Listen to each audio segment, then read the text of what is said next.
नाज़रीन आदाब, आप देख रहे हैं आलमी सहारा। वक्त हो गया खबरनामे का। खबरनामा शुरू करने से पहले देखते हैं हेडलाइंस।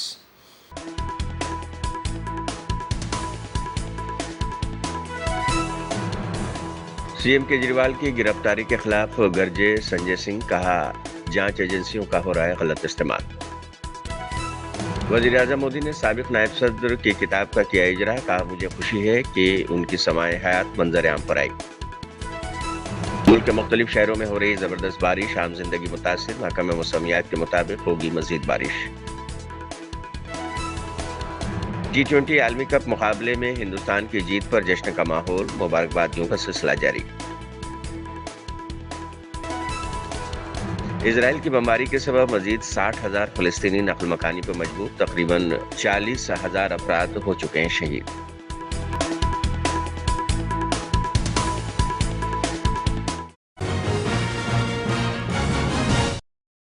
वज़ीर-ए-आज़म नरेंद्र मोदी ने वीडियो कॉन्फ्रेंसिंग के जरिए साबिक नायब सदर जमहूरिया वेंकैया नायडू की समान्य हयात पर मबनी किताब का इजरा किया। पीएम मोदी ने कहा, कल 1 जुलाई को वेंकैया नायडू जी का जन्मदिन है और उनकी जिंदगी के सफर के 75 साल पूरे हो गए हैं। मुझे खुशी है कि आज मुझे उन्होंने बायोग्राफी साथ साथ 2 और किताबों को रिलीज करने का मौका दिया है। पीएम मोदी ने आज मन की बात प्रोग्राम से भी खिताब किया। 1 जुलाई को वेंकैया नायडू जी का जन्मदिन है। उनकी जीवन यात्रा को 75 वर्ष हो रहे हैं। ये 75 वर्ष असाधारण उपलब्धियों के रहे हैं। ये 75 वर्ष अद्भुत पड़ावों के रहे हैं। मुझे खुशी है कि आज मुझे उनकी बायोग्राफी साथ साथ 2 और पुस्तकें रिलीज करने का अवसर भी मिला है। मुझे विश्वास है ये पुस्तकें लोगों को प्रेरणा देगी, उन्हें राष्ट्र सेवा की सही दिशा दिखाई। दिल्ली में मरकजी वजीर दाखिला अमित शाह ने वीडियो कॉन्फ्रेंसिंग के जरिए इफ्तिताह किया। उन्होंने खेड़ा माध्यमिक कोऑपरेटिव बैंक की इमारत का इफ्तिताह किया है। इस मौके पर अमित शाह ने खिताब भी किया। બનાસકાંઠા અને પંચમહાલ જિલ્લાને આપણે પાયલોટ પ્રોજેક્ટ તરીકે લીધા છે અને બાકી સારી બધી બેંકોએ પણ એની શરૂઆત પોતપોતાના જિલ્લામાં કરી છે। તમે સૌ જે એજીએમમાં આયા છો, ક્યાંક ને ક્યાંક સહકારી સંસ્થામાં છો। આપણા બેંક એકાઉન્ટ કોઈ નેશનલાઇઝ બેંકમાં ખોલવાની જગ્યાએ એપીએમસી હોય, એપીએમસીના વ્યાપારીઓ હોય, ગ્રાહકો હોય, નાનામાં નાની દૂધ મંડીની અંદર दूध ભરતી ખેડા જિલ્લાની બેન હોય કે કોઓપરેટિવ હાઉસિંગ સોસાયટી હોય, આ બધા જ બેંક એકાઉન્ટો મધ્યસ્થ ડિસ્ટ્રિક્ટ કોઓપરેટિવ બેંકમાં ખોલાવા અને district cooperative bank, state cooperative bank અને રાજ્ય કક્ષાની સંસ્થાઓની વચ્ચે એક સુદૃઢ આર્થિક માળખું બનાવવાની શરૂઆત આપણે કરવી જોઈએ। હું ચોક્કસપણે માનું છું કે અગર कोऑपरेशन एमोंग्स कोऑपरेटिव आ मंत्र जो આપણે સિદ્ધ કરીએ તો ભારતના કોઓપરેટિવ ક્ષેત્રને ક્યાંયથી પણ કોઈ મદદ લેવાની જરૂર નથી, હોશિયારા થવાની જરૂર નથી। ભારત સરકાર કે રાજ્ય સરકાર પાસેથી પણ 1 રૂપિયો લેવાની જરૂર નથી। કેવલ કોઓપરેટિવ સંસ્થાઓના પૈસાથી જ પૂરી કોઓપરેટિવ મૂવમેન્ટ યશસ્વી રીતે ચાલી શકે। મિત્રો, અમૂલ એનું એક સુંદર ઉદાહરણ છે। આજે અમૂલે સૌ દેશભરમાં કામ કરતી કોઓપરેટિવ ડેરીઓ માટે એક આદર્શ ઉભો કર્યો છે અને મારી આપ સૌને અપીલ છે કે ગુજરાતની જિલ્લા બેંકો પણ એક એવો આદર્શ ઉભો કરે કે દેશભરમાંથી દરેક રાજ્યમાંથી આપણી બેંકોને જોવા માટે કોઓપરેટિવ મૂવમેન્ટના ભાઈઓ આવે। આજે જિલ્લા કોઓપરેટિવ બેંકના સૌ સભાસદો બેઠા છે ત્યારે અને હું તેજસભાઈને પણ વિનંતી કરવા માંગુ છું કે પેક્સને મજબૂત કરવાનું જે કામ ભારત સરકારે હાથમાં લીધું છે. 20 અલગ અલગ જાતના ઇનિશિયેટિવ લઈ પેક્સને મજબૂત કરવાનું કામ જે હાથમાં લીધું છે એને પણ તમે આગળ વધારો અને પેક્સ જેટલા મજબૂત થશે એટલી જ બેંક મજબૂત. सीबीआई के जरिए दिल्ली के वजीर आला अरविंद केजरीवाल की गिरफ्तारी पर रुकने पार्लियामेंट संजय सिंह ने नाराजगी का इजहार किया है. उन्होंने कहा है कि सीएम केजरीवाल को सुप्रीम कोर्ट से जमानत मिलनी तय थी, तभी मोदी सरकार ने सीबीआई को कहा है कि जाओ फौरन केजरीवाल को गिरफ्तार करो. जांच एजेंसियों का गलत इस्तेमाल हो रहा है, इससे बड़ी मिसाल नहीं मिल सकती. जिस सीबीआई ने कहा जांच पूरी हो गई है, 2 से 3 हफ्ते में फाइनल चार्जशीट दाखिल हो जाएगी, उसको केंद्र सरकार ने कहा, बीजेपी की सरकार ने कहा, मोदी की सरकार ने कहा जाओ तुरंत अरविंद केजरीवाल पे नया मुकदमा लिखो और उनको गिरफ्तार करो. जांच एजेंसियों का कितना खुला दुरुपयोग हो रहा है, इससे बड़ा कोई उदाहरण नहीं मिल सकता. तुरंत पहुंच गई सीबीआई जेल, 3 घंटे तक वहां पूछताछ किया, दूसरे दिन कोर्ट में हाजिर करा लिया, फिर उनकी गिरफ्तारी कर ली, फिर उनकी 3 दिन पुलिस रिमांड ले ली सीबीआई ने, और 3 दिन के बाद आके कह दिया साहब अब जांच नहीं करनी, इनको जुडिशियल कस्टडी में भेज दीजिए. आपने मजाक बना रखा है न्यायालयों का, मजाक बना रखा है कानून व्यवस्था का, मजाक बना रखा है इस देश के संविधान का. एक मुख्यमंत्री जिसको आपने 2 साल तक गिरफ्तार नहीं किया, कोई सबूत नहीं थे आपके पास, लाखों पन्ने आपने छिपा के रखे हुए हैं ईडी सीबीआई ने, और अचानक आपको लगा कि अरे ये तो बाहर निकल जाएंगे, सुप्रीम कोर्ट से भी ट्रायल कोर्ट की जमानत पर मोहर लग जाएगी, उससे पहले आपने फर्जी मुकदमा लिखा, उनको गिरफ्तार कर लिया. किसके इशारे पे? मेरा सीधा आरोप है केंद्र सरकार के इशारे पे, भारतीय जनता पार्टी के इशारे पे, प्रधानमंत्री नरेंद्र मोदी के इशारे पे. आपने एक लाखों पन्ने की तो चार्जशीट दाखिल कर रखी है अलग अलग मामलों में, लाखों पन्ने आपने छिपा रखे हैं, आपकी जांच अंतहीन तरीके से चल रही है, मुकदमे पे मुकदमा लिखे जा रहे हो. तो कल कह दिया साहब जुडिशियल कस्टडी में भेज दीजिए. तो 2 बातें साफ हो गई. नंबर 1, मनीष सिसोदिया के मामले में कोई सबूत नहीं है ईडी और सीबीआई के पास, सिर्फ उनकी जमानत को रोकने के लिए भारत के सर्वोच्च न्यायालय में खुलेआम ईडी और सीबीआई के द्वारा झूठ बोला गया. यह माननीय सर्वोच्च न्यायालय की अवमानना है, यह माननीय सुप्रीम कोर्ट का कंटेम्प्ट है, और मैं माननीय सर्वोच्च न्यायालय से भी अनुरोध करूंगा कि अपने इस अवमानना पर कार्रवाई करने की कृपा करें. आप इसके ओर भी ध्यान दें. एएमआईएम के रुकन पार्लियामेंट असदुद्दीन ओवैसी के जरिए हलफबर्दारी में जय फिलिस्तीन का नारा देने पर वावैला मचा हुआ है. दिल्ली के जंतर मंदिर पर विश्व हिंदू परिषद और बजरंग दल के लोगों ने एहतजाज किया है. वाज़ेह है कि असदुद्दीन ओवैसी को हलफ उठाने के बाद जय फिलिस्तीन उन्होंने कहा था, और उन्होंने ये जवाब पेश किया था कि जब जय हिंदू राष्ट्र कहा जा सकता है तो इसमें एतराज क्यों है. नहमदुहु व नुसल्ली अला रसूलिल करीम, अम्मा बाद, फ़ाऊज़ु बिल्लाहि मिनश शैतानिर रजीम, बिस्मिल्लाहिर रहमानिर रहीम. मैं असदुद्दीन ओवैसी, जिसे लोकसभा का रुकन मंतखब किया गया है, अल्लाह के नाम से हल्फ उठाता हूँ कि मैं भारत की आइन पर जो क़ानून के मुजब तय पाया है एतक़ाद रखूँगा, उसका वफ़ादार रहूँगा. मैं भारत के इक़्तिदार आला और सालिमियत को बरकरार रखूँगा, और जिस ओहदे को मैं संभालने वाला हूँ इसके फ़राइज़ और वफ़ादारी से अंजाम दूँगा. जय भीम, जय मीम, जय तेलंगाना, जय फ़लस्तीन, तकबीर, अल्लाहु Akbar.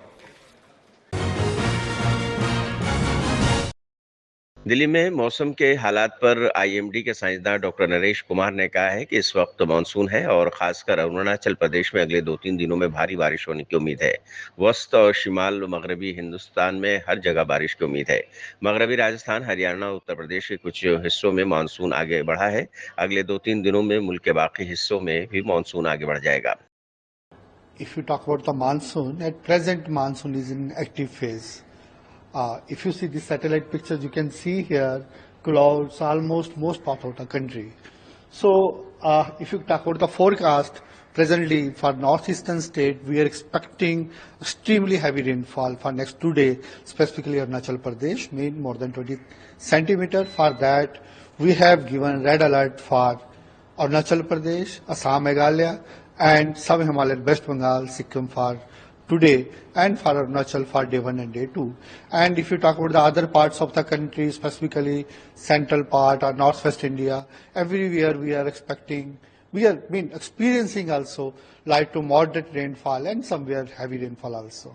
And considering that we have progressed monsoon over some parts of more parts of West Rajasthan, then Haryana, then entire UP we have covered it, and the remaining part of Himachal Pradesh and Jammu Kashmir also. Almost East Uttar Pradesh and many parts of West Uttar Pradesh was already covered. So some part was remaining, so we covered remaining parts of Uttar Pradesh today also. So if you talk about the coming days, conditions will be favorable for the further advance. So we may expect monsoon may advance over the remaining part of the country during next 2-3 days. राजधानी दिल्ली में बारिश के सबब हालात तो खराब हैं, जगह जगह पानी जमा है, जिसे देखते हुए एमसीडी की मेयर शैली ओब्रायन ने किशनगंज में पानी जमा हुए इलाकों का दौरा किया। एमसीडी की मेयर शैली ओब्रायन ने कहा है कि आज हम किशनगंज रब पर खड़े हैं, जहां पानी जमा होने की परेशानी है। तमाम अफसरान मिलकर जमा पानी के मसले को हल करने की कोशिश कर रहे हैं। हर वो कोशिश की जा रही है जिससे दिल्ली के आवाम को पानी जमा की परेशानी से राहत मिल सके। जो दिल्ली में बारिश हुई, 88 साल का रिकॉर्ड टूटा। जितनी दिल्ली में टोटल बारिश होती है, कुछ महज घंटों में 25% बारिश जो है कुछ घंटों में पानी बह गया और बारिश हो गई। आज हम किशनगंज आरयूबी पर खड़े हैं। परसों यहाँ पे जल भराव की समस्या थी और यहाँ पर 24 घंटे जो हमारे एमसीडी के अधिकारी हैं, दिल्ली जल बोर्ड के हैं, पीडब्ल्यूडी के हैं, तमाम अधिकारी जो हैं मिलजुल कर हर जल भराव की समस्या का समाधान निकालने की कोशिश कर रहे हैं। आप देख सकते हैं यहाँ पर जो 6 परमानेंट पंप हैं वो यहाँ पर लगे हुए हैं। 2 एडिशनल पंप भी यहाँ पर एमसीडी द्वारा लगा दिए गए हैं और साथ ही यहाँ पर जेसीबीज लगी हैं। जितना भी गाब और सिल्ट और मिट्टी निकल रही है उसको हटाया जा रहा है। हर वो कोशिश की जा रही है दिल्ली की जनता को जल भराव की समस्या से राहत देने की। पूरे मुल्क में मूसलाधार बारिश हो रही है। खास गुजरात में बारिश की वजह से काफ़ी मुश्किलात का सामना लोगों को करना पड़ रहा है और आम जिंदगी मुतासिर है। अहमदाबाद के के नगर में भारी बारिश की वजह से पेड़ गिर गए हैं, जिससे कार तबाह हो गई है और कई इलाकों में पानी भी भरा हुआ है। गुजरात के वज़ीर दाखिला हर्ष संघवी ने हालात का जायजा लिया और सफाई मुहिम शुरू की है। प्रधानमंत्री श्री नरेंद्र मोदी जी द्वारा देश के 125 करोड़ लोगों के साथ मिलकर स्वच्छ भारत संकल्प की जो शुरुआत की गई थी, सूरत के प्रोजेक्ट सूरत ग्रुप द्वारा पिछले कई सालों से लगातार हर रविवार को इसी प्रकार से अलग अलग संस्थाओं के साथ मिलकर सूरत शहर के तापी नदी एवं डुमस के ये समंदर के तट पे हर रविवार को शहर के युवाओं को प्रेरित करके, खास करके समंदर और नदी के जो तट है उसको प्लास्टिक फ्री करने के संकल्प को आगे बढ़ा रहे हैं। मैं इन युवाओं के साथ पिछले कई सालों से जुड़ा हुआ हूं। मैंने इनको नजदीक से काम करते हुए देखा है। आज रविवार का दिन था, तेज बारिश में ये युवा मेरे शहर को साफ करने की, साफ रखने की कोशिश कर रहे थे, तो मैं एवं सूरत शहर के महापौर दोनों जन डुमस के समंदर के तट पे आके उनके साथ मिलके ये प्लास्टिक गार्बेज कलेक्ट करने का काम आज इन युवाओं के साथ करने का अवसर मिला है। ये युवा मेरे शहर के एवं देश भर के नागरिकों को प्रेरणा दे रहे हैं। ये हर रविवार को अपनी नींद से जाग के और काम छोड़ के 2-2 घंटे यहाँ काम करते हैं। लोगों को संदेश देते हैं कि समंदर के ये तट पे आप अपने परिवार के साथ हर वक्त घूमने आते हो, ये समुद्र के तट को आप साफ रखिए। और ये युवाओं का काम मोदी जी द्वारा अपनी मन की बात में भी बहुत ही अच्छी तरह से मोदी जी ने इनकी बातें रखी, देश भर के युवाओं को इनके विषयों की माहिती दी, जिनके माध्यम से ये युवाओं को और प्रेरणा मिली है। इनके खास करके आयोजक मैं आकाश भाई के साथ मिलके आज ये कार्यक्रम में भाग लेने का अवसर प्राप्त हुआ। कहीं बड़ी संख्या में लोग आज जो यहाँ पे सैलानी थे वो भी ये मान रहे कि वो जहाँ प्लास्टिक, दूध की थैली, पूजा अर्चना के लिए जो समंदर में नदी के पास जो दूध की थैलियां डालते हैं, फूल डालते हैं, उसके साथ प्लास्टिक की थैली डालते हैं, वो समुद्र की तेज लहरों के साथ आके यहाँ पे जो इकट्ठी होती है उसके कारण मात्र गंदगी नहीं होती है, लेकिन यहाँ पे प्लास्टिक पॉल्यूशन भी इतनी ही बड़ी संख्या में होता है। ये रोकने के लिए महानगर पालिका एवं प्रोजेक्ट सूरत दोनों साथ में मिलके तापी नदी एवं डुमस की ये समंदर जो है वो साफ करने का प्रयास कर रहे हैं। बारिश की वजह से जमीन खिसकने के हादसात में इजाफा हुआ है। 29 जून को जमीन खिसकने की वजह से डीसी हिल पर हादसा पेश आया। वेस्ट में 3 घर ढह गए। डिजास्टर मैनेजमेंट अथॉरिटी यूनहेबोटो ने मुतासरा घरों को सहूलियात मुहैया कराई हैं। एनडीआरएफ नागालैंड ने बताया है कि हालात पर काबू पाने की कोशिश की जा रही है।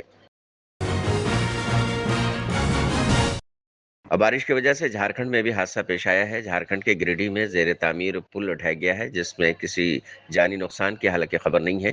गिरिडीह के अस्मागा नदी पर तामीर हो रहा पुल 5.5 करोड़ के तखमीने से तैयार हो रहा है। T20 आलमी कप 2024 के फाइनल मुकाबले में हिंदुस्तान की जीत के बाद मुल्क में जश्न का माहौल है और चार जानिब से टीम इंडिया के खिलाड़ियों की सताइश की जा रही है और मुबारकबादियों का सिलसिला जारी है। वाज़ेह है कि हिंदुस्तान ने फाइनल मुकाबले में जनूबी अफ्रीका को शिकस्त दी है। वज़ीर आज़म नरेंद्र मोदी ने भी फोन पर टीम इंडिया को मुबारकबाद दी है। साबिक क्रिकेटर गौतम गंभीर ने भी मुबारकबाद पेश की है। एनसीपी के लीडर शरद पवार ने भी मुबारकबाद दी है। हरियाणा के वज़ीर आला नायब सिंह सैनी ने भी टीम इंडिया को जीत की मुबारकबाद दी है। Very right. I want to congratulate Rahul Dravid, Rohit Sharma, the entire team, the entire support staff for achieving such a great success for the nation. See, what better than finishing off the T20 career with a World Cup win? It couldn't have got better than that. Probably the script was written, and they both are great players. They've done so much for Indian cricket, and really want to congratulate wish them all the best. And they still play 2 more formats. They play Test cricket and One Day cricket. I'm sure they're going to keep contributing to the success of the country. I think India has played really good cricket even in the middle as well. Even in the 50-over World Cup, they played some incredible cricket. The World Cup was a massive success for them. It was just that they couldn't cross the line, but it was just a matter of time that they were able to cross the line. They're a quality side. We've got some world-class cricketers. So I want to congratulate all of them. I think their contribution and the way they've performed, they made the entire nation proud. It's not a question of me. I'm confident the entire country must be enjoying happiest moment because of yesterday's performance of our boys. Yesterday's match was an exceptional match, and we have seen a lot of new players, youngsters are coming forward, and they are showing their magic. So I'd like to congratulate all of them because of their performance. Simultaneously, Mr. Rahul Dravid happened to be the guide of the entire team. And whatever the actions and efforts he has taken has ultimately won this victory. So I'd like to congratulate Rahul Dravid also, and I'm sure our boys receive same performance in other next coming games. मैं India team को जो 2020 match में world cup जीता है, मैं उनको बहुत बहुत बधाई और शुभकामनाएं देता हूं। पूरे खिलाड़ियों को बहुत बहुत बधाई, जिन्होंने भारत का नाम ऊंचा किया है, बधाई के पात्र हैं। बहुत बहुत शुभकामनाएं, उन्होंने देश का जो नाम ऊंचा किया है। मैं सभी खिलाड़ियों को बहुत बहुत बधाई और शुभकामनाएं देता हूं।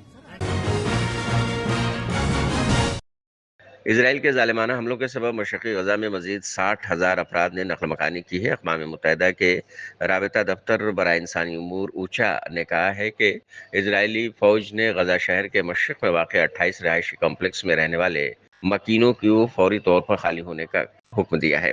वाज़ेह है कि फ़लस्तीनियों की शहादत का सिलसिला भी जारी है। वज़ारत सेहत ने एक बयान में तस्दीक की है कि गुज़श्ता 7 अक्टूबर से अब तक 37,834 फ़लस्तीनी शहीद और 86,858 जख्मी हुए हैं।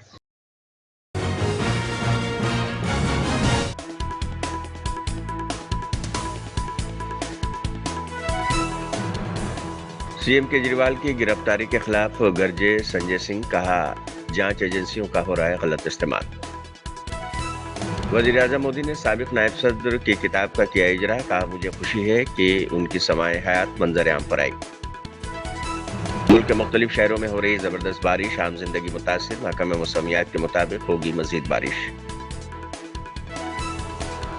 G20 आलमी कप मुकाबले में हिंदुस्तान की जीत पर जश्न का माहौल, मुबारकबादियों का सिलसिला जारी।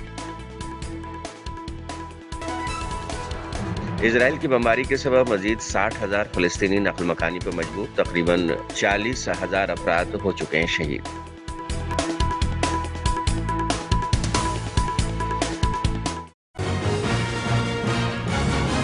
तो नाज़रीन, आज के खबरनामे में बस इतना ही। दीजिए इजाज़त, लेकिन आप देखते रहिए 24 घंटे का उर्दू न्यूज़ चैनल आलमी सहारा। सहारा पढ़ो।